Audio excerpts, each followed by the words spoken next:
All right, welcome everyone. I'm Ryder with Chris, and we're talking multifamily market updates with Boris and David from CoStar, and we're all really excited for this topic.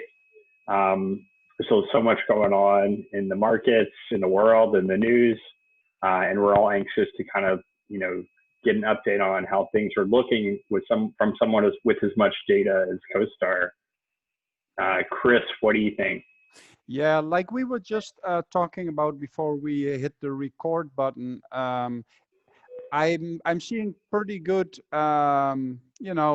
things in my own portfolio, but we were just saying my portfolio is too small to be statistically relevant. That's what I really love about CoStar and all the data that they collect. They are actually able to tell us what's going on in the market at large. So the first part of the presentation, David Kahn is going to go into that. And after that, Boris is going to show us how people can use the CoStar product to actually get to a lot of that data themselves. And I've seen it before. You might not have. It's pretty spectacular, the amount of information that is in there that's at your fingertips. So David, do you want to take it over? Tell us a little bit more about yourself and then dive into it. Sure. Hi, everyone. I'm David Kahn. I am managing analyst for the Southeast in Atlanta. I cover Atlanta, and my team covers metros throughout the Southeastern U.S. So that's really my specialty, but I also have done plenty of national presentations as well, like the one we'll be looking at today.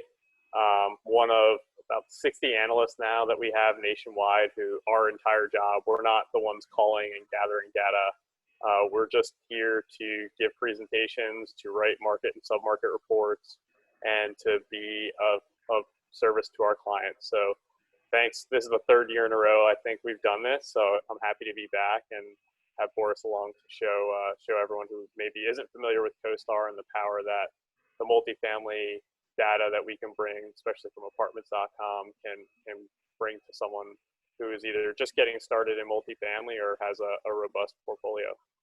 Yeah, I think we can call it a tradition by now, because I do think you're right. I think this is the third year that we're doing this now. So yeah, so let's see what you guys think the year is going to bring. Absolutely. And Boris, do you want to introduce yourself as well before I kick it off? Yeah, sure. Thanks for having me. I'm Boris Fridlib. I'm an account manager for CoStar clients out of the San Jose area. So I work with prospective and existing clients. I basically help them pull information out of the product. So I train them on how to actually use and navigate our tool that we offer. And I'll give you guys a little sneak peek on that here in a second after David's presentation.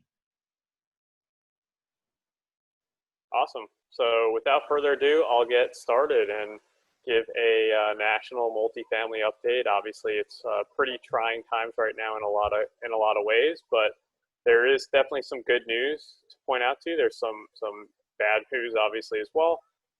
But my goal here is to give a broad outlook of the multifamily market throughout the country, and then touch on a couple metros that may be outperforming, underperforming. But of course, to start out, the elephant in the room here, it's coronavirus, COVID-19. What our group is doing for CoStar, our team continues to gather data. We're work from home, but our researchers are making phone calls, getting lease-up data, gathering rents. We're getting all these rents from apartments.com, which is really driving a lot of the data that we'll see later. And we're writing news articles and reporting on CRE trends, giving presentations like these, and actually making market videos as well. So I've been filming from my living room and doing market videos for our clients, which is a lot of fun. But getting into this, I really have to set the stage and talk a lot about the economy. We'll talk a little bit about demographics. I usually like to get a little heavier into demographics and really what drives the multifamily market as a whole nationwide, which specific regions are growing fast, and how to look at a market and compare two markets and really from an investment perspective. But right now the national economy is really on top of mind. So I'm going to be pretty heavy on that, and then we'll get into multifamily, the actual fundamentals. So nationally right now, shouldn't come as a surprise, but we're at a post-World War II record unemployment. We've seen unprecedented job losses in April. The May job numbers, where we actually gained 2 million jobs when the expectation was down another 8 million, was a very strong number, surprisingly so. But as we'll see, the economy is still in a precarious position. We're definitely not out of the woods yet. Chris was talking about the CARES Act and the stimulus that helping with collections. We'll look a little bit deeper into that. But I think it's safe to say we need a CARES Act 2.0 or something to tide us over before the economy normalizes, which could be some time. It could be, 12 months, 18 months, 2 years before we get back to pre-COVID levels. 20 Q1 GDP growth was down about 5%. The forecast consensus is around negative 30% annualized growth for Q2, but most analysts, most economic shops are expecting a bounce back in Q3 and Q4. So that's good news from that perspective. Overall, though, there's still a lot of uncertainty here, and I will preface that. And all the forecasts that we're going to be looking at, there's a wide range of outcomes right now. There's usually a wide range of outcomes in the good times, but especially right now when there's so much volatility. As we saw today, I mean, look what the markets did after a pretty strong bull run over the past few weeks. So just to point that out, the forecasts range from -9% to -3% for GDP for this year for really heavily respected economic shops. Still a wide range of outcomes here. Oxford Economics, who we use for our forecast, they're at around -7% GDP growth. I think the Fed came out and the CBO came around with something like that as well. So I think that's a pretty good benchmark to look at. That would be the worst year GDP growth, worse than the Great Recession. So just putting that in perspective. So looking at real GDP, plotting this out, and you can see that the first quarter was the worst quarter since the Great Recession, Great Financial Crisis, and Q2 will be a lot worse than this. And what's driving this decrease in GDP is consumer spending. People physically cannot spend money. Personal consumption, goods, services, about 70% of our economy. You can see with that blue bar, personal consumption fell off a cliff with all these stay-at-home orders. Q2 is going to be even worse, and then we're going to see a bounce back in Q3 and Q4, hopefully a very robust one. So for perspective, that's what's driving this decrease in terms of GDP, and will continue to over the next few months. And looking at that, I mean, consumption, expenditures, and disposable income, this is a pretty crazy chart, pretty funky chart if you look at it. If you look at the blue line, year-over-year growth in personal consumption expenditures, and then the gray line, which is year-over-year growth in disposable personal income, they generally go hand in hand. As incomes are increasing, disposable income increases, personal consumption increases, right? And you can, if you want to relate this to multifamily, incomes go up, gives you more room to raise rents, right? So we want to see disposable income up. It really helps everyone out in all aspects of the economy. Well, if you look here, you have disposable personal income skyrocketing, but then personal consumption expenditures falling off a cliff. And again, that's just the weirdness of the CARES Act, the enhanced unemployment benefits, really giving people, keeping them afloat. But then on the same token, people not being able to spend that money. So right now, what that's leading to is a huge savings rate, as we'll see in a little bit. But again, retail sales, food services, e-commerce, these are some crazy numbers. You just see retail sales and food services fall off a cliff. E-commerce is up a little bit, but not enough to make up for it in that overall GDP number. And again, I just mentioned it, but personal savings rate is way up. So usually if you were to see textbook definition, 20% unemployment or 15% unemployment, or whatever that huge number of job losses that we saw, 20 million jobs shed in April, you would expect a catastrophe in terms of the demand side. Well, instead, we're seeing a decrease in demand overall, but it's not because people are going bankrupt right now. And that's because of the government assistance, the stimulus, the enhanced unemployment benefits are really keeping people afloat. And they're saving right now, both because they probably don't feel too great about the future, but they just have nowhere else to spend that money. So we'll see if this leads to pent-up demand for consumption, pent-up demand for things like housing, multifamily housing, single-family housing, as well as demand for just goods and services overall. But interestingly enough, people actually do feel okay about the economy right now, and it seems counterintuitive to talk about that, but according to the Conference Board Consumer Confidence Survey and the Michigan Consumer Sentiment Survey, you could see that consumer confidence fell starting in March to April, but then it's flattened out in April to May over the last two observations there, and it's still well above where we were during the Great Recession, and it's a pretty normal number. It's below the long-term index, but it's a pretty normal consumer confidence number. So far, even though tens of millions of people have lost their jobs and there's this virus still ravaging the country, people feel relatively okay about the economy. And that kind of speaks to that pent-up demand that we could be seeing, or we could see in Q3, Q4, and through 2021. When everything reopens, people want to spend money. They want to buy houses. They want to move to nice apartments. So the upside there is all this pent-up demand will lead to consumption in some way. But you still have to put it in perspective and look at the unemployment rate and all the job losses that we've seen. All the way on the right, you see more than 20 million jobs lost in April. The surprising gain to start in May, but still the unemployment rate at a record post-World War II high. And the real concern here is not only is the headline unemployment rate high, but people aren't working as many hours as they were earlier, and the labor force participation is down. So people are dropping out of the labor force, which isn't in that headline unemployment number. So in this way, the picture could be even worse than it's being publicized by a lot of news outlets. So if you look here, labor force participation, the 25 to 54-year-olds in that gray line, that's what I really want to hone in on. Those are the people who are forming households. They are driving the economy essentially. And finally, in the beginning of this year, that employment was finally getting up to pre-Great Recession levels in terms of the labor force participation, and then it's just fallen off a cliff. So we won't see a real healthy economy or real healthy labor market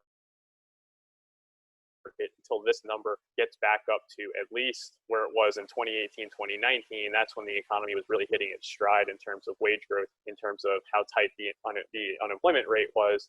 Anything below that, and we're still in a relatively weak economy. So I think a lot of the news stories kind of missed the beat there. They were surprised by the May numbers, but in this way, we still have a long way to go before we normalize.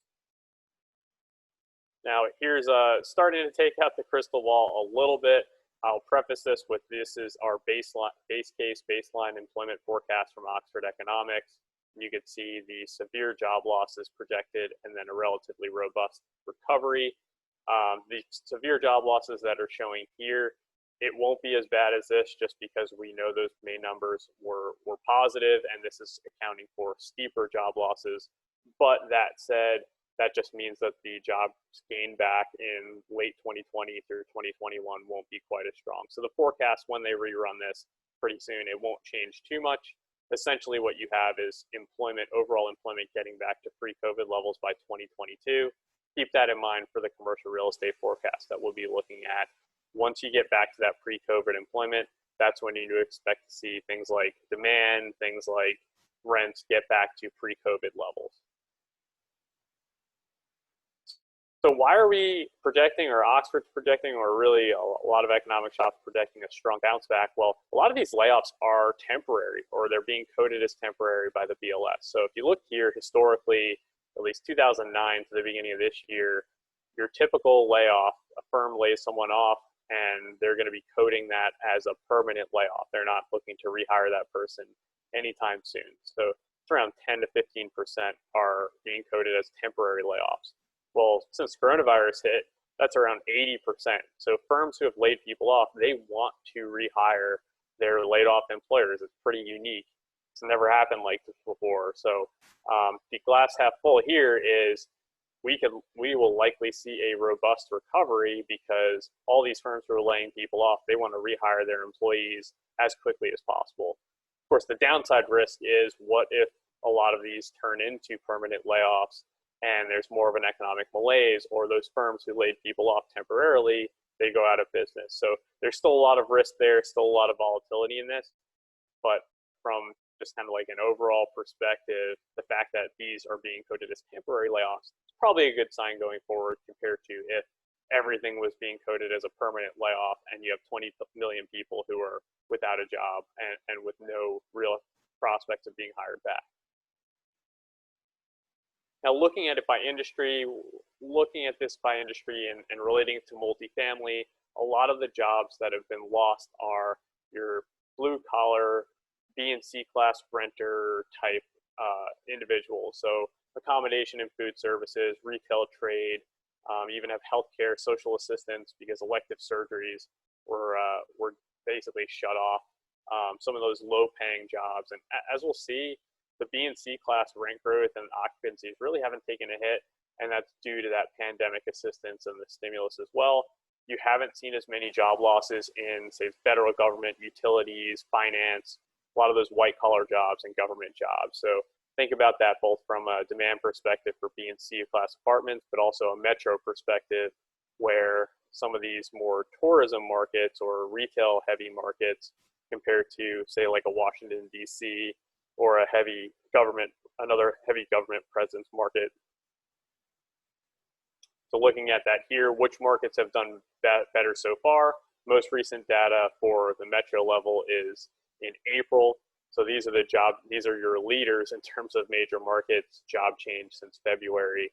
And you have Norfolk, Washington, D.C., some very heavy government markets, but also southern Sunbelt markets that didn't shut down quite as severely, like Atlanta and Georgia, DFW, Phoenix, even Houston, which is being hit by the oil bust, but pretty diverse economies and economies that didn't shut down as heavily as some other markets.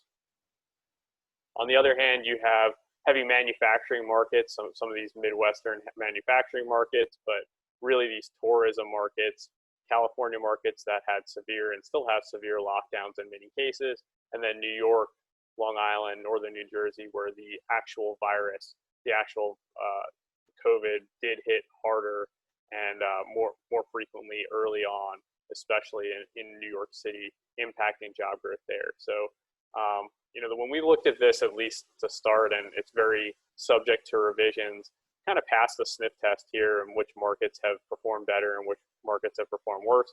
We'll see how this kind of plays out. But overall, we think that this looks pretty realistic so far and has gone basically by our expectations of which types of markets, your diverse Sunbelt markets have fared better than your, tourism heavy markets, for example, like Las Vegas.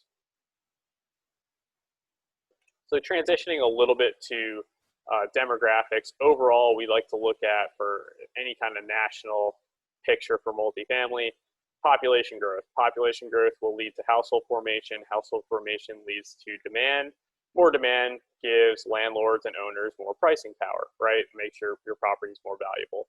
Well, population growth in the U.S. has consistently declined since the mid-1990s, and there's really no sign of that reversing. The birth rate continues to fall. The age of marriage continues to rise. And immigration recently, which has kind of boosted this in a lot of ways, is falling as well. So in terms of demographics, things don't look great overall. This is why it's important, and what we preach and what I always say, and the region that I cover, the Southeast, we are seeing population growth. We are seeing strong demand for apartments because people are moving from these expensive coastal metros to Atlanta, to Dallas, to Charlotte for lower cost of living and really strong jobs and job growth. So that's why this is important to show. Overall, we are slowing, but if you pick the right market, you don't really have to worry about this quite as much. And just to really belabor that point, you could see the top and bottom population growth markets for 2019. And the top markets, Austin, Phoenix, Raleigh, Orlando, Vegas. Orlando and Vegas, especially heavy tourism markets, they're being hit right now. But long term, they continue to add population at an accelerated pace. market like Charlotte, market like even Jacksonville, just adding a lot of people. And these are the types of markets that overall, just from a layman's perspective, they will have more housing demand. And if you look at a market like this, and we'll look at supply in a little bit, you point out a market where you're seeing population growth, and then you see a market, that same market that might not be adding too much supply. Well, that's a market that you might want to look at investing in if you're just looking and you have no attachment to that market at all. If you look on the right side, you have metros like Cleveland, Buffalo, Pittsburgh, Long Island, where I'm from. People are leaving those areas. So immigration's not enough, birth rates are not enough to replace the population there.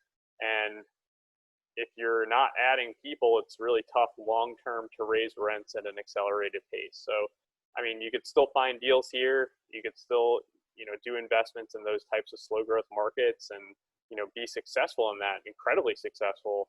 But long-term, if you have markets where there's heavy population growth, you can make a little bit more mistakes and still do relatively well because you have all that extra demand that's coming in. And then one last cool slide, I thought, this is actually apartments.com search volume. And to break this one down, on the left hand, the y-axis here, you have change in searches from other markets, so outside a market for a given market. So if you look at Austin here in the top left, you have pre-coronavirus to post-coronavirus, an increase of around 33% of people searching from outside of Austin into apartments in Austin, right?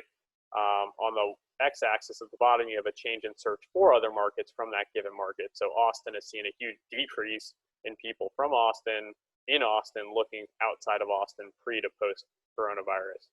So this isn't exactly scientific. It's, search and behavioral in that sense. But again, that top left markets like Austin, Raleigh, Atlanta, some of your best population growth markets, continuing to attract people to move to. And in terms of the bottom right, you have Las Vegas, you have Cleveland, you have Detroit, and those are markets where we've seen heavy tourism or manufacturing. Those markets have not done very well recently, or at least post-COVID. So pretty cool chart, I thought, and wanted to share that here as well. So we'll get into national multifamily.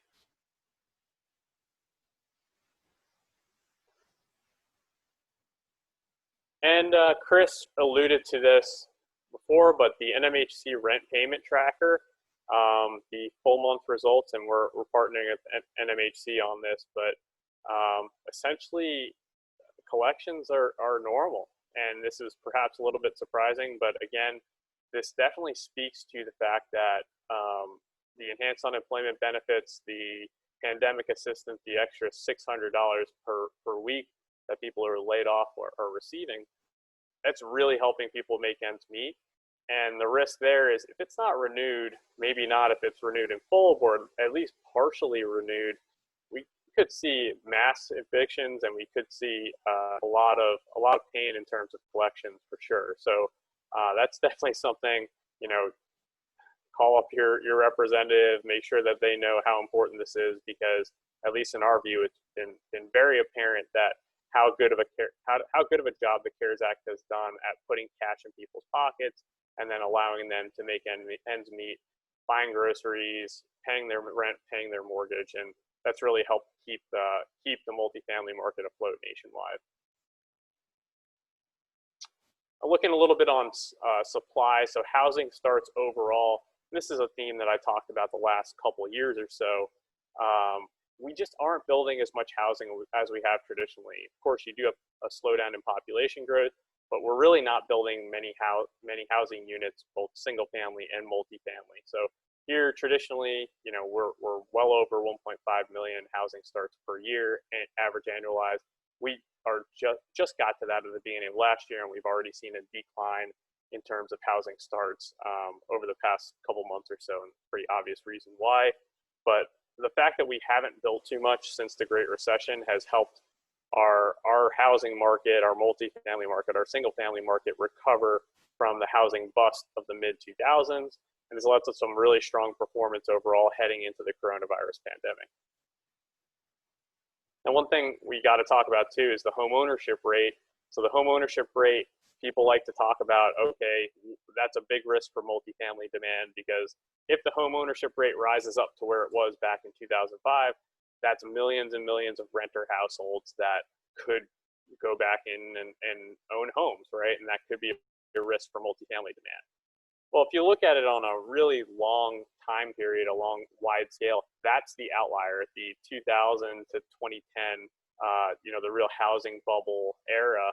And the more consistent era is, 65% or so in terms of the home ownership rate. So I would say the risk there is probably a little bit less than a lot of people make it seem. And then the other part is kind of unfortunate, but in a recession or after every recession, the home ownership rate tends to fall and more people tend to choose to rent either by necessity or by choice. So that's just a byproduct of recessions. And, we don't want to see people get, foreclosed upon or anything, but that turns into demand for multifamily rentals at post-recession. So looking at multifamily starts and under construction units, the under construction units in that blue bar, we peaked at around 700,000 units underway in mid of last year, but that has slowed a little bit since then. So again, that run up in terms of housing starts, but then a bit of a decline over the past few months or so. Markets with the highest construction: New York, DC, DFW, Los Angeles. Again, looking at the markets here, if you compare up the markets that have maybe not as much construction but are seeing strong population growth, those are metros that would be very attractive to look to invest into. Now, units underway as a share of inventory, these are the ones that you might want to worry about a little bit on the left hand. On the right hand, a little bit less so. So this is nominal units, but also under construction as a share of inventory. Market like Miami, which has seen pretty strong growth, but not the greatest. It's not growing as fast as, say, Austin. About 10% of its existing inventory is under construction. You definitely worry about that market from a supply risk perspective. Same thing with the Nashville. Even though it's growing fast, it's a lot of supply underway. Austin, maybe you're leading the country in population growth. Maybe that 15,000 units isn't as worrisome because it's only 6 or 7% of existing supply.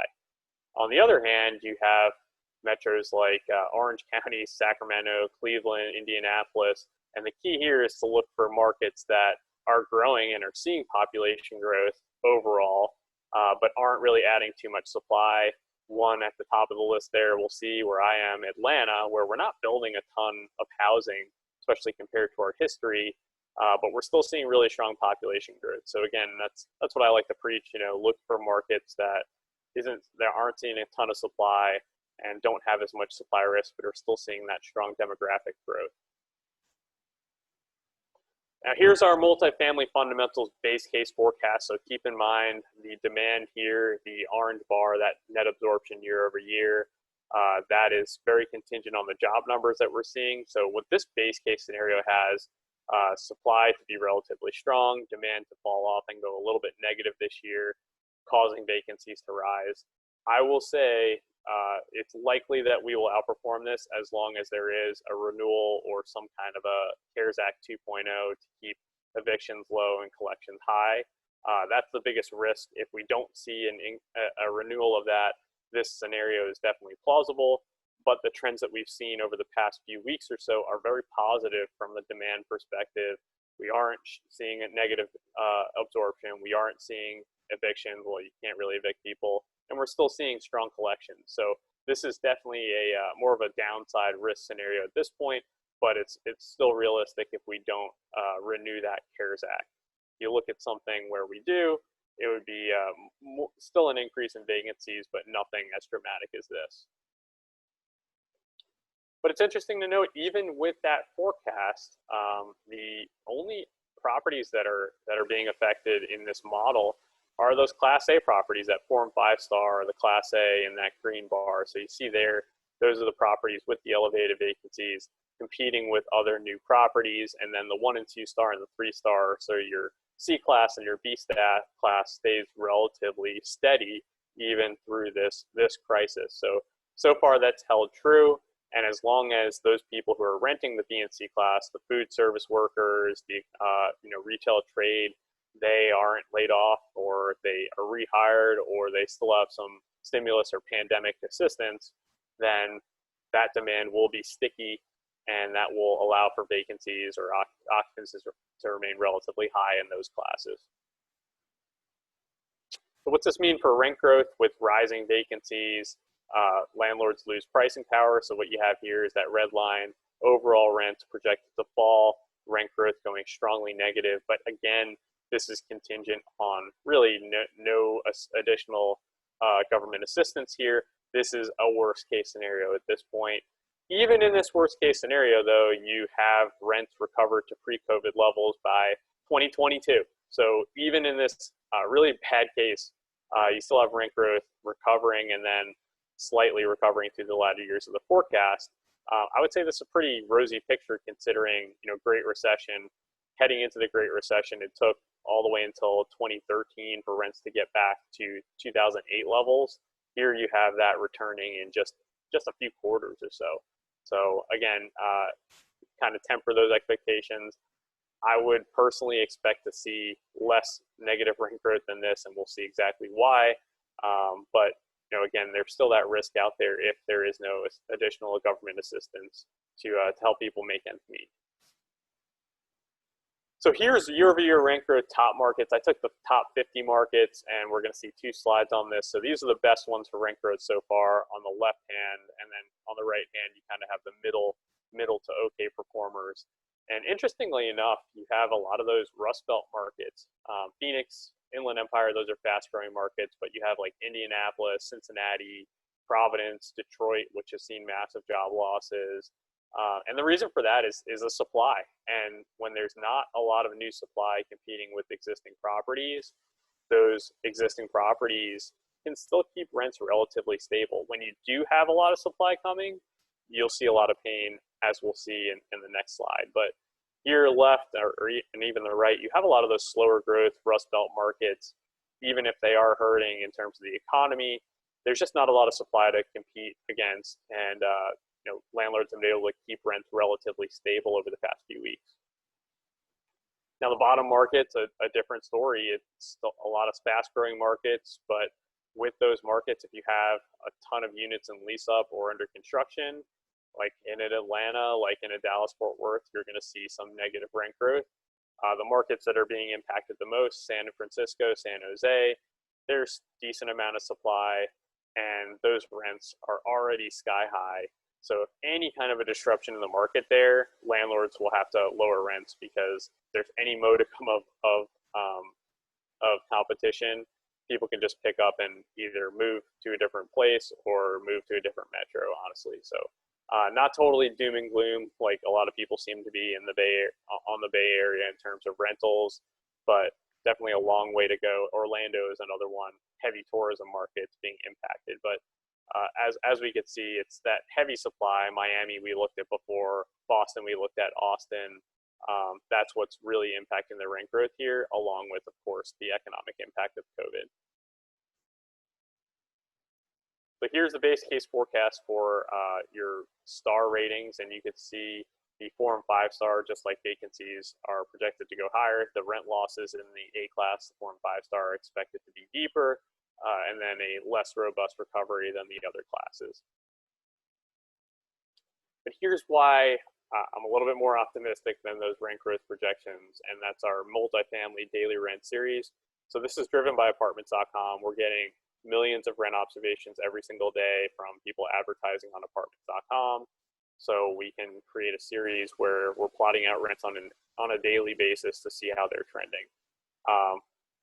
Zone in on that red box right here, and you could see mid-March rents peak, coronavirus hits, and rents fall, but rents have stabilized since then. So the rents falling, if they're continued to fall at that pace, that's when you would have seen something like negative 10% rent growth for the year. But with that stabilization trend and then a little bit of an inflection up, bit of an increase over the past few weeks or so, it's very unlikely that we'll see something like negative, anything worse than -5, -10% rent growth for the year. So Still not everything, nothing to write home about, and not what everyone wants to hear. But the fact that the market's stabilizing right now is definitely a good sign. Again, contingent on people still being able to make ends meet and pay rent and not get evicted.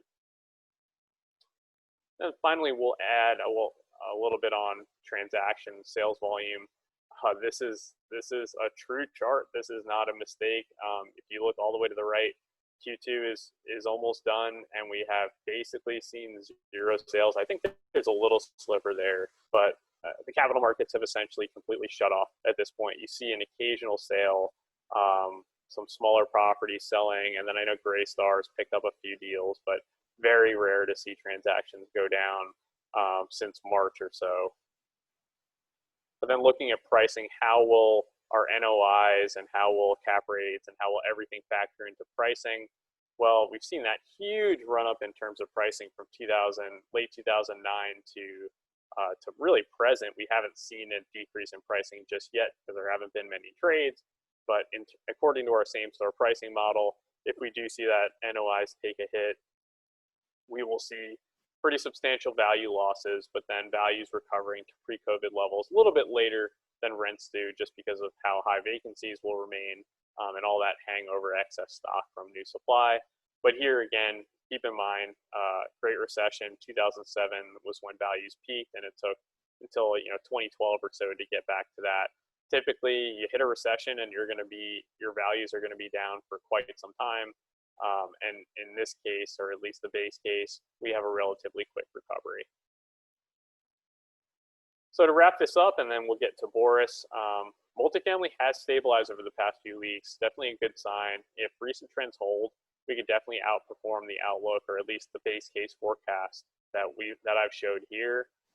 Demand for B and C class, it's dependent on that further stimulus. I know I'm beating that drum pretty hard, but the extra stimulus, the enhanced unemployment benefits are really helping out, and it needs to be renewed at some extent. Is it $600 a week for everyone? Is it a back to work bonus like certain senators are talking about? They've got to do something. Pricing is difficult to determine. Transaction activity could remain slow for some time. We're starting to see more deals in the industrial space, but not really in the multifamily space just yet. But overall, the market is trending in the right direction. National economy is still in a tough position, though, and there's a lot of uncertainty. So again, that kind of cone of expectations is still very wide. We have a better idea what's going on right now, what could happen than we did a few weeks ago or a few months ago for sure. And things have stabilized recently, but as we can see today with the financial markets and the stock market, anything can happen at any time, and it could mean something or it could not. But this is what I say. It's why it's important to be following this type of data and to have access to a CoStar and follow the BLS and other economic shops. So thank you. That's my presentation, and then I'll hand it up to Boris. All right, thanks, David. And I think I need you to unshare so I can share my screen.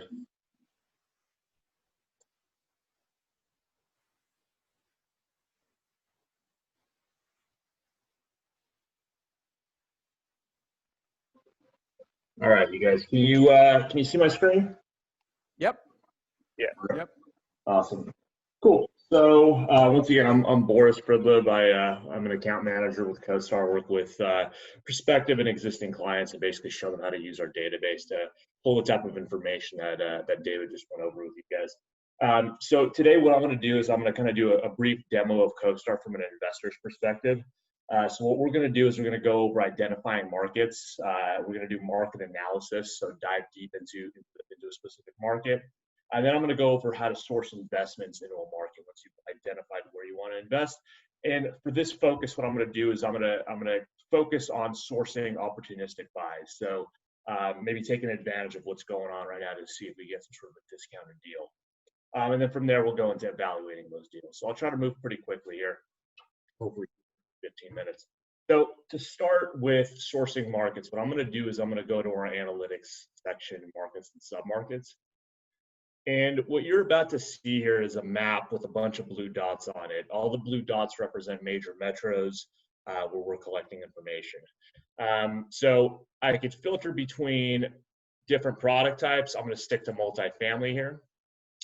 And what I'm going to do to identify markets is I'm going to filter for these markets based on certain fundamentals that are important to me. So as an example, let's do, okay, I want to look at a market with a maximum vacancy of 6%. Let's do minimum 1.5% rent growth. Let's go down and say I want the minimum cap rate to be at least 4% in the market. Population, I want it to be a larger market, so at least 500,000. Then additionally, let's look for population growth. I'm going to add that in there. I'm going to say at least 0.5% population growth. Okay, so what this has done is filtered down the markets that meet that criteria. Now, I could drill into these markets individually and get all the details on how the individual market's performing. What I could also do is compare them against each other. So if I want to quickly compare these markets against each other, looking at a specific fundamental, I can do that. So just as an example, let's do Inland Empire, Sacramento, Madison, and Fresno. I'm going to hide the rest, so I'm going to hide unselected. And then instead of looking at asset value, let's look at sale price per unit and see how that's been trending historically. So I can see, okay, here's our historic look as far as price per unit, what we're forecasting is going to happen in those individual markets. You could filter through a ton of different fundamentals and analyze and compare how those various markets perform with each other. When we click into a market, it's going to take us to the market report. So these reports are curated by a bunch of analysts and economists, other people like David. So our analyst in this specific market is going to be Raphael. So throughout this report, you're going to be seeing a lot of narratives and you're going to be seeing numbers. The numbers are updated on a daily basis. They're constantly changing. So as we observe that there's new vacancy added to the market or something sells, the numbers that you see are updated on a daily basis. The narratives are typically updated as needed to kind of describe what's going on with the fundamentals. I think typically what we're told is about on a monthly basis. I mean, David could probably chime in on that. But I know if there's any huge shifts in the fundamentals, we're going to get in there and modify the narrative right away. We also do video presentations as well. David, do you have any input on the frequency on the narratives? Yeah, nowadays, I mean, it's I'll update some of these things every other day because so much is changing, which can get a little crazy, but yeah, it's very frequent. It's as frequent as it needs to be. So usually it's monthly on the metro stuff and quarterly on submarket, but depends on the area and the era. I could say we've been as more productive than ever as a group for sure over the past couple months. Right on. So as far as how to digest this report, so at the top we've got our market fundamentals. We could see, okay, how many units are in the market? How does that change with new construction? What did we add in the past year? What's currently under construction? How does that change year over year? What's the absorption looking like? How is vacancy behaving? Looks like we have got an uptick in vacancy by about 1% in the market. What's going on with the rents and how is that changing? You guys get the idea. So if you want to dive into a specific fundamental, let's say I wanted to learn more about vacancy, I could jump into the vacancy section, read the narrative that the analyst wrote. What I can also do is, you'll see as I go through this report, there's a ton of graphs and figures that we can look at. And I could drill into any one of these to get additional information on what's going on. So here we're looking at absorption, net deliveries, and vacancies. I've clicked into the graph, and if I want to see more of a historic view on these fundamentals, I can zoom out, see more of a historic view. You notice that we do a forecast, a 5-year forward-looking forecast right here, and you can actually mess with the forecast model. So right now we're doing a base case, but if I want to do a severe downside, so see like how are vacancies going to behave in a worst case scenario, I can model that severe downside. Maybe I want to do a moderate upside as well and see how that plays out. Let's back out of this chart.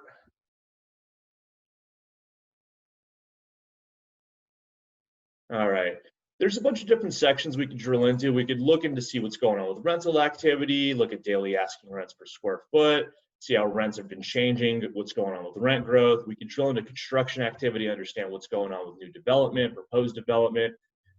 We could look at sales volume and what's going on with price per units. We drill into the economy section. This is going to be talking about what's going on in the economy. So who are the major players job-wise? What's going on with job growth? Are we seeing an expansion and recession, et cetera? And then what you can also do is we're looking at an entire market report. So this outer line here, this is the entire Inland Empire market. Now, if I want to drill into a specific submarket, I could drill into that submarket and get the same style of reporting just on a submarket level. So you could go, you know, from a national view to a market all the way down to a submarket view to do your analysis. And this is our submarket report for a submarket within Inland Empire. And I'm not going to click through these sections. They're pretty much the same breakdown as you'd see in the standard market report. So I'm going to back out of this. So what we've done here is we've identified, you know, potential markets that we want to invest in. We've done individual market analysis. Now let's go in and actually start hunting for deals. So to do that, I'm going to jump into our property section. I'm going to explain what we're looking at here. So as this map loads, you're going to see a bunch of diamonds pop up on the map. All these diamonds represent commercial or multifamily properties. So we track all inventory that's out there. You'll notice that some of the properties or some of the pins are blue. Represents a property that is either for sale or it has space available within it for lease. So for this example, what I'm going to do is I'm going to go to David's neck of the woods. I'm going to go to the Atlanta market, and we're going to look for some multifamily investments. So first thing I want to do is just point out what you could see on market. I know a lot of you might be familiar with our subsidiary, with our marketing partner or platform, LoopNet. A lot of you might go there to see what's available. LoopNet's only showing you a small fraction of what's actually on market. It's just paid advertised listings. So as an example, let me just search for what's for sale that is a multifamily property in Atlanta. So as I filter, you'll notice that up here, it's going to give me a count of how many properties meet that criteria. So there's 49 properties that are for sale. And what I could do is I could point out what you are not able to see publicly through LoopNet. So if I check this box right here, which says show for sale properties not visible in LoopNet, you'll see about half of them will disappear. So 21 properties are what's not visible. So typically 40 to 60% of the information is what you're missing as far as on-market deals. I'm going to clear that out. Of course, we're going to have all the on-market deals. What I want to do is go into how investors are using us to source off-market opportunity, and particularly maybe some opportunistic investment. So let's say you've identified Atlanta as your market that you want to invest in. Let's start looking for some opportunistic buys that we can find off-market. So I'm going to say I want to look for anything that's between 50 to 100 units. And what I'm going to do is say I also want to look at properties that have sold within a certain time range. I want to look at properties that have sold within the past 5 years with financing. So I want to look at highly leveraged properties.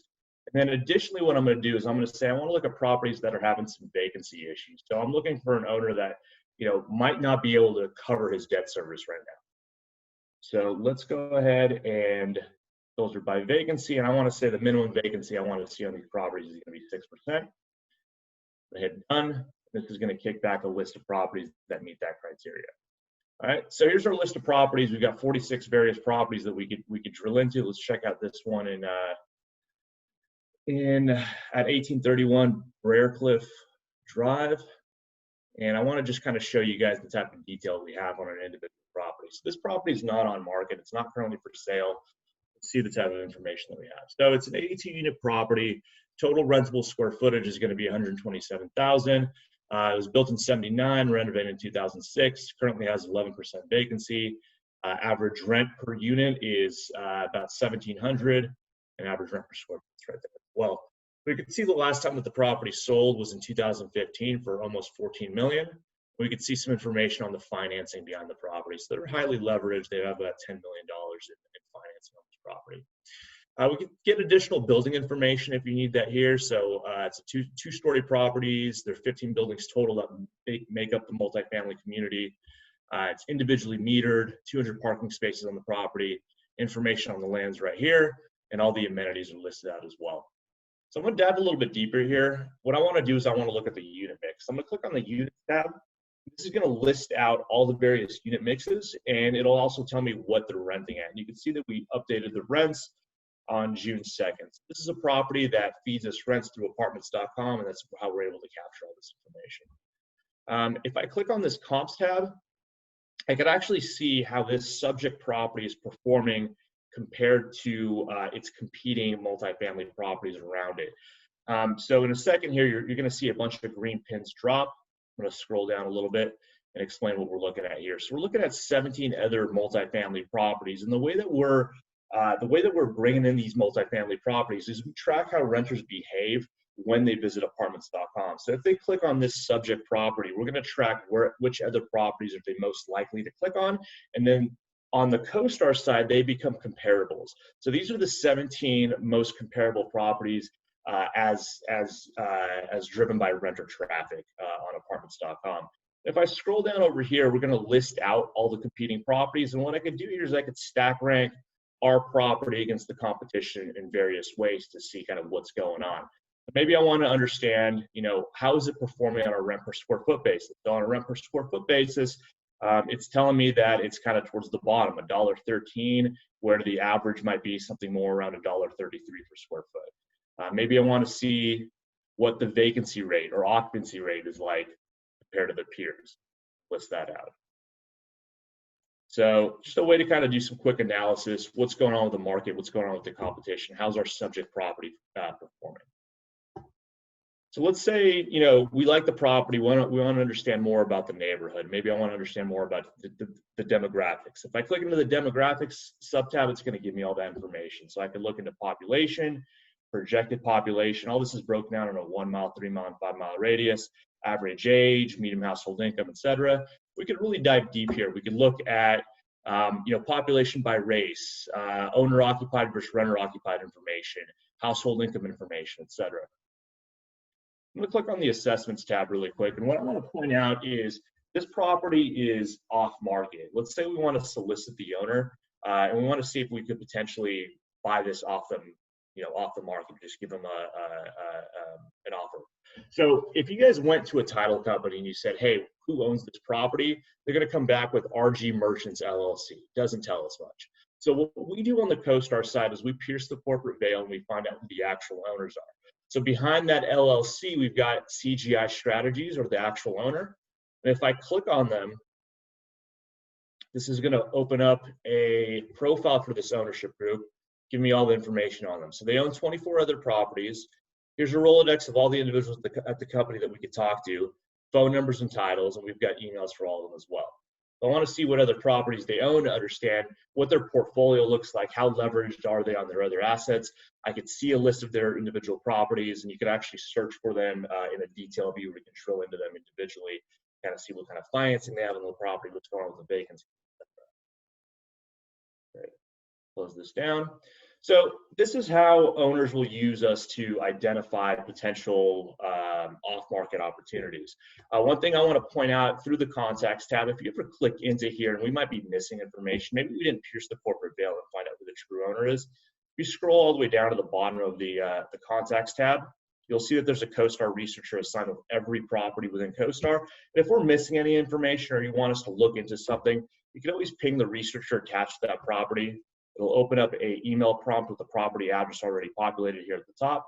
Then you could say, hey, Ashley, please find XYZ information that you're missing. Typically within 24 to 48 hours, she'll look that up for you to get back that data. Awesome. What I want to do really quick is start generating a report on this property. This takes a while to load, so I'm going to start loading this right now, and I'm going to jump into another section before we wrap up. I'm going to generate our underwriting report and let that load in the background. And what I'm going to do is transition to the evaluation section. So we've identified an asset that we want to invest in. Now we need to find out what the property is worth. So what I'm going to do is I'm going to go to our sale comp section to do that. And for this example, let's just assume that we're buying a property in San Jose. Let's call it 15 units. So what I'm going to do is I'm going to say, okay, I want to look for any multifamily transactions that have occurred in the past year that are between 10, 25 units. I'm going to do some additional filtering here. I'm going to kick out any properties that we weren't able to capture a sale price on. I'm going to kick out anything that's under contract. I just want to see sold properties. let's zoom out here. And I'm just going to draw a radius around the area that I want to survey. Cool. So here we have 17 multifamily properties that have sold in the past year between 10 to 25 units. If I click into any one of these sale comps, I'm going to get all the information on the sale so I can understand if this is comparable to what I'm trying to evaluate or not. Let's let this load. All right, so we're looking at 4589 Hamilton Avenue. It was sold as a 1031 exchange. The property sold on April 15th, 5.3 million, 294 per door at a 5.8% cap rate, and it was on market for 217 days. All right, so we could see who the seller was, who the buyer was, all the transaction detail is right here. Once again, months on market, GRM, what type of sale was it? Was there any financing at the time of sale, and what the motivation behind the transaction was. So I'm going to go back here. So I just want to show you the type of detail we'll have on an individual sale comp. So typically what you would do is you'd go through, you create a survey, you have this list of sale comps, and you go through each one to figure out, which ones you want to keep, which ones you don't want to keep. What I'm going to do to filter through that really quickly is I'm going to not view these in a map view. I'm going to view them in what we call the list view. And the list view is more like a spreadsheet view where you can pick and choose what data you see on the sale comps.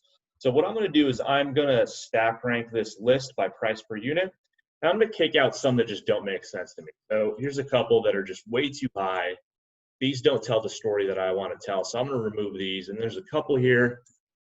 My screen a little bit, sorry. There's a couple here at the bottom that are too low, and I'm going to remove those as well. So I'm going to do remove selected. And now we're just left with the comps that we want to use in our comp set. So now if I click on analytics, what this is going to do is it's going to take these 8 records that we're left with, blend them together, and give me averages. So I could quickly see amongst these 8 comps, my average cap rate, 4.6%, average price per unit, 367,000. And of course, you could generate a report on this with one-page information or multi-page information on each comp with all the analytics attached to it as well. So what I'm going to do to wrap this up is just quickly show you the underwriting report that I pulled a few minutes ago. So I did an underwriting report on that subject property that we clicked into the property section when we were looking for off-market investments.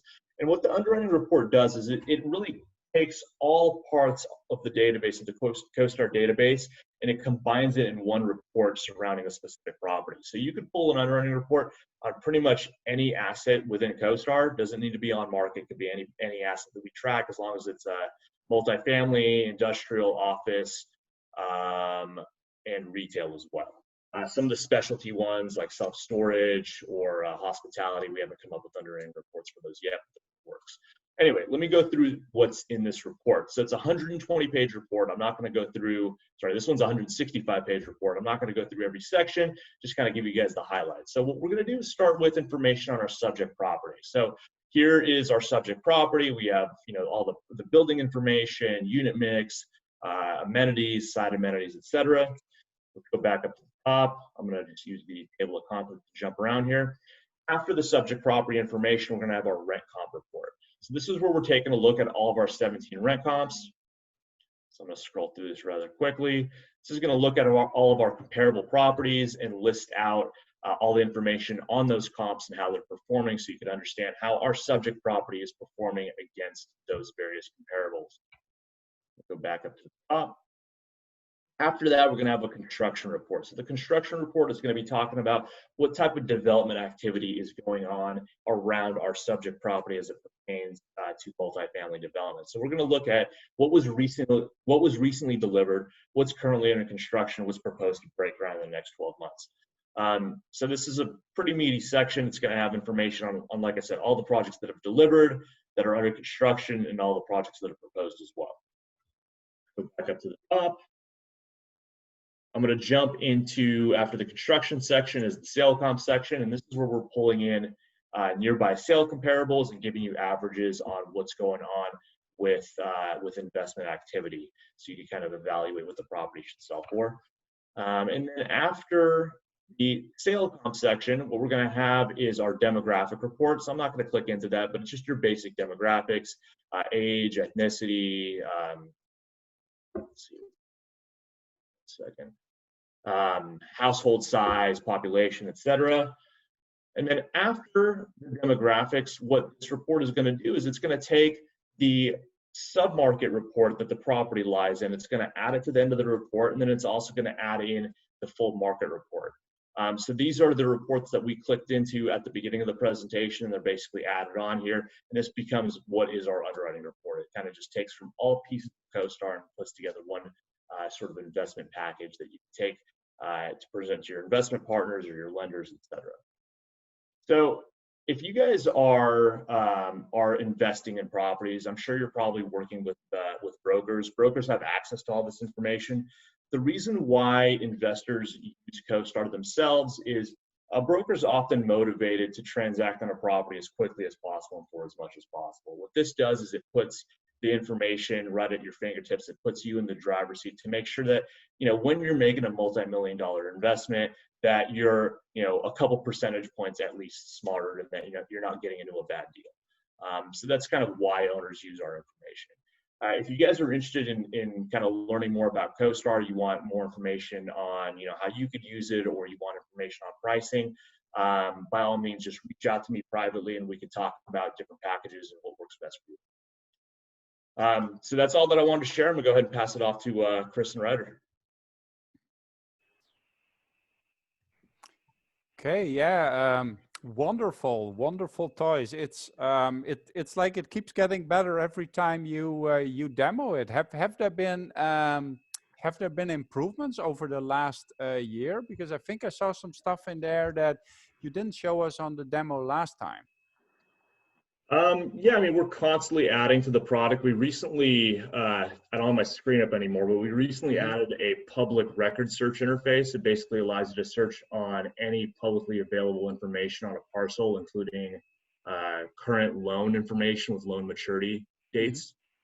So we added that recently. There's always micro improvements that we're doing to the analytic functions, and just, basically trying to provide more and more accurate information. Okay, before we get into the market questions with David, I have a question about, you guys get a lot of the rent information off of apartments.com, right? Yeah, so we own a lot of multifamily marketing platforms. Apartments.com is going to be the most trafficked one. We recently got approved by the Federal Trade Commission to acquire for rent as well, so that's going to be added to our data set. We own Apartment Finder. I'm trying to. There's a lot, too many to list, but apartment loan, home living. I mean, there's a bunch. Yeah, of them. there are a lot of them, and I noticed that apartments.com, it syndicates to all the the other CoStar family platforms. Thank God, because it's there's so many of them, you wouldn't want to go onto every single one. I noticed apartments.com is changing its model so that listing actually is going to be a pay for thing. Do you think that'll impact your data collection? It's a good question. I'm not sure how that's going to impact it. David, do you have any insight on that as far as your end and collecting data on rents? I didn't catch the first part. I had to turn on. Oh, sorry. I saw something on apartments.com. I was on there recently trying to upload. I actually had some virtual tours made, and I was trying to get that uploaded on there. And I noticed that apartments.com, it used to be for free to list units as part. There was like a basic subscription where you didn't pay and you could still put your units on there. And then, of course, the nicer subscriptions had nicer, packages, and they were paid for. But they're going to take away the basic free one. Do you think that'll impact your ability to collect all the data? As a whole, I mean, I'm sure it'll on the margin, won't be the greatest. You want to have as many properties listing as possible. But I'll also say, and not to spoil anything, but one thing that our development team's been working on a lot with apartments.com is focusing on the even like 1 to 5 unit building and making that affordable and giving owners and managers the tools to price deals like a quadplex, or a duplex, and have all the tools that someone with 500 units would have, right? Of course, it's a different animal, right? But you giving them access to comps and giving them access to like pricing tools and things that we're already starting to launch, just like already doing credit screens and criminal background checks and things like that.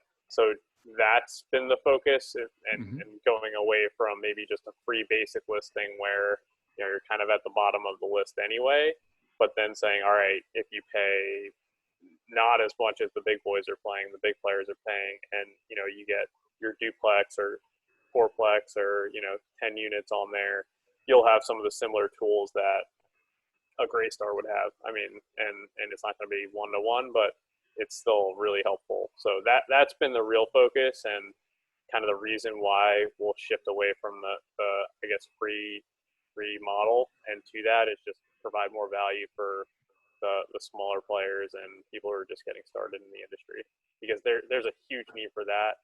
And as you can see, like apartments.com versus Craigslist or just some random site or whatever, right? I mean, you just want to be on apartments.com if you can, and we haven't had that really robust for those smaller players yet, and that's been a big focus of the company. Cool. And if anybody, any of the attendees have a question, you can just type that in either to the chat, or there's Zoom has a Q&A feature if you want to ask questions. I've got a couple kind of around like market projections and economy and where we think things are going. So the first one is May. So that jobs number, I think everybody expected some level of drop, and we got a report of 2.5 million added in May, which is a complete shocker. The only thing I can theorize is because it's of the PPP. So employers basically were given money to not lay people off, but that's only temporary. So they only have to keep them on for the next few months. So do we think that will be canceled out once the PPP period is over, or do you have another theory of why May didn't see a harder decline? I think it's just a lot of moving parts there. I think part of it is exactly that. It's maybe fewer layoffs than was expected, but then also some rehiring, and some people just waiting for the next round or whatever, or next month. I think there's just so much going on. Like one thing, we're looking at, and I think if you notice, the healthcare was hammered by the April's job numbers, and that's kind of confusing, right? This is a healthcare crisis. Well, every dentist office laid everyone off, and every elective surgery, and they were laid off, right? Temporarily laid off. So then you see in May, that was one of the big, like dentist offices, I think was by itself, one of the biggest job gainers out of any sector, right? And that's within the super sector of healthcare. So you just have some crazy stuff going on like that. There's going to be these wild swings. One thing I talk about for Atlanta is Delta can't lay anyone off until October 1st per the CARES Act. All the airlines that they took those loans and that money can't lay anyone off. So there's 36,000 Delta employees in Atlanta. And I know air traffic, everyone's saying it's going to be 50% next year. And you have to kind of prepare and think there's going to be at least 10 to 20,000 layoffs here in October. And then just go down the list of all the companies that are along those lines. So, but for every Delta, there's like a GM where they shut down their plant, laid everyone off, and now they'll be back and running. So it's just a lot of volatility there. It's interesting. It's almost like effectively those people are unemployed because they're getting money through, from the government to Delta to them to not work. Yeah. Do your projections take vaccine development into account any? Because personally, I think that's going to be a huge, determiner as to how all this is going to go down. How soon will there be a vaccine? Because I think a lot of people will be more comfortable getting back to normal once they have a vaccine and that is in place. Is that something that you guys look into and factored into these projections? So we are very agnostic of the overall job projections. We get that from Oxford, and we don't really want to put our finger on the scale. So I think they're factoring something in with you know, just like in the model, it is in there, but I don't think they are taking it and just saying, you know, I don't even know how you factor that in. That's kind of the problem with models, right? Yeah. They're so complicated, and they're oftentimes based on historical data and trends. Right. And this is something that, if it has ever happened before at this scale, that was like 100 years ago. So like, how do you model that, right? And at some point, like, a model gives you something to look at, and it's very easy then to fixate on that and say, look what the model is saying. But it's, at some point, it's just numbers. It's just kind of, that's the problem with predicting the future. I think there's probably some Yoga Berra quote about that. It's very difficult to predict the future. Make predictions, especially of the future. Yeah, especially the future. Exactly. Yeah, I mean, I think honestly, it'd probably be easier to project the economy than project when a vaccine is going to be done. So trying to project both of those at the same time is I would expect to be a little bit fruitless. And I actually pulled up, Ryder, to your question too, the job change. Actually, we just had it updated in our big book, so I could put it right on here. Another cool thing, we have these big, we call them big books, but it's just like huge amount of economic and multifamily and office, other slides, and that's really where I pulled a lot of this presentation from. But you can see here the main numbers, who are the big leaders: construction, back to work, other services, which is just a big bucket, retail with rehiring, healthcare rehiring, manufacturing rehiring, and then the losers, local government, state government. So I didn't really touch on that, but the CARES Act 2.0, we're going to have to bail out state and local governments because tax revenue is falling off a cliff, and we can't just have teachers and service workers and government workers laying off, and that will just hurt the overall job market. So that'll be important to look for as well. And that affects every metro. That's state and local government. You can see the federal government relatively steady so far. They're always fine. Not unless there's a sequester or a shutdown, they're fine. I think they even get paid, or at least get back paid in those situations too. Yeah, usually. It still sucks though. I have a couple friends and family who work for the federal government. They don't really like the sequester stuff or the furloughs. Oh, no. Yeah, that would be stressful. What is your projections, just like generally speaking? Do you see a significant decline in real estate across the U.S. in the next 24 months? I don't. I think by sector, retail is the big worry, especially those centers, specific centers and areas that are not in the great demographic areas, not in metros that are growing, and have those big anchor tenants and co-tenancy and everything like that. Co-tenancy clauses can kill a center. And I think we're going to see a lot of pain in the retail sector. We just saw the big Simon deal didn't go through, and what's going to happen with that big portfolio, right?